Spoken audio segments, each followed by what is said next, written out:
जय जगन्नाथ। 1 एप्रिल ओडिशा दिवस ठारू 14 एप्रिल ओडिया नववर्ष पर्यंत यही 14 दिन आमे ओडिया पक्ष भावे पालन करुछु।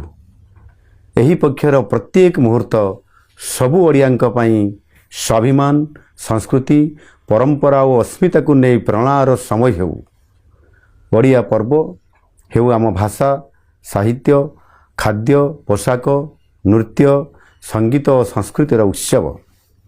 यही समय मध्यरे जो महापुरुष और महिषी मानक त्याग और बलिदान जो 1936 मसीह खंड विखंडित ओडिशार एकत्रीकरण संभव होइथिला, सही बिंधाणी मानकु आमे स्मरण करिबा और सम्मान देवा।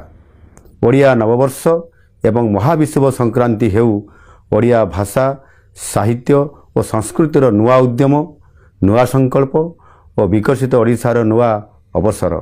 आसंतु मन प्राण हृदय रे ओडिया हवा। ओडिया भाषा, साहित्य, खाद्य, पोशाक एवं संस्कृति को आम दैनंदिन जीवनर अंश करिबा एवं एक स्वाभिमानी ओडिशा गढ़िबा। आसंतु उत्साह सहित गाँ, सहर और प्रत्येक घरे 1 एप्रिल रु 14 एप्रिल जाए ओडिया पक्ष पालन करिबा। धन्यवाद। वंदे उत्कल जननी।